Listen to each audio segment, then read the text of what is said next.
Shepard, I'm glad you're here. Good to see you smiling again, so to speak. I'm sleeping much better now.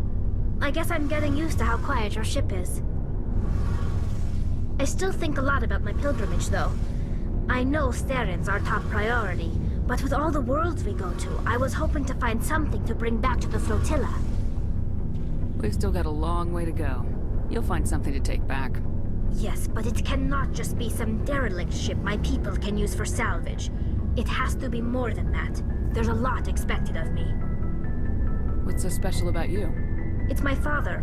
He's the senior member of the Admiralty Board. He's one of only 5 people who can overrule the decisions of the Conclave for the good of the migrant fleet.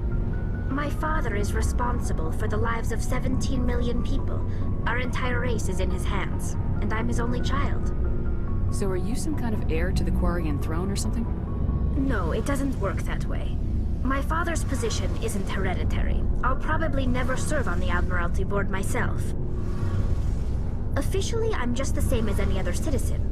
But it doesn't work that way in practice. People have always treated me differently because of who my father is. You must get all kinds of special privileges.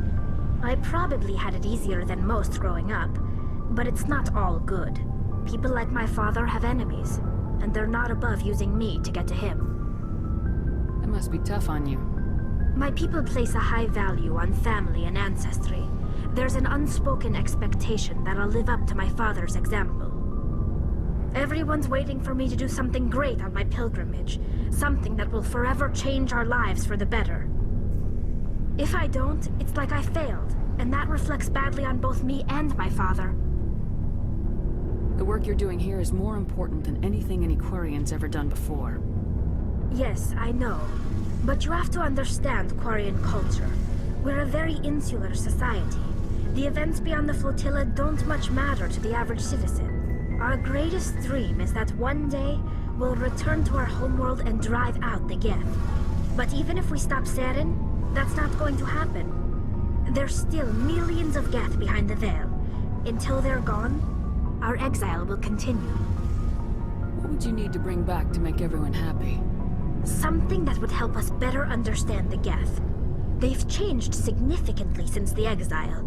They've continued to evolve. We've done our best to study them, but it's not easy. They're very reclusive.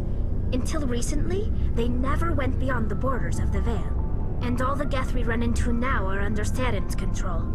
We'd need to find Geth operating on their own, independently. But I don't want this to get in the way of our mission, Shepard. First, we stop Seren. Then I'll worry about my own problems. What was your father like? It wasn't easy growing up as the daughter of one of the Admiralty. Even before he joined the board, he was a prominent figure. People looked to him for leadership. He had to set an example, and he expected the same of his daughter. Plus, he was pretty strict, a military man through and through.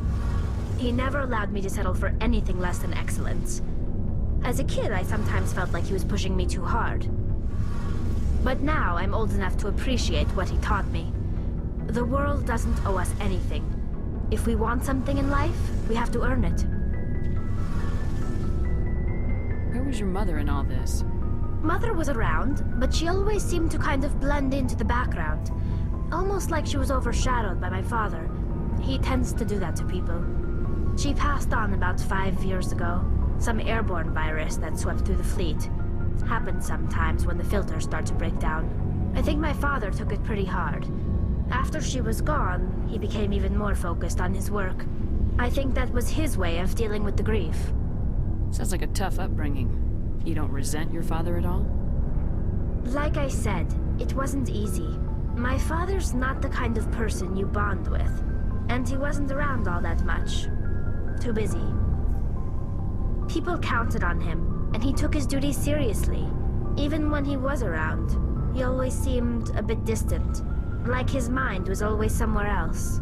Come to think of it, I can't ever remember seeing him smile. Not once. It's like he was always weighed down by all that responsibility. I mean, I know he cares about me, but he never really showed it, not in the usual way. I guess the best thing I can say about my father is that I respect him. I wonder want to talk about something else. Like what? I should go.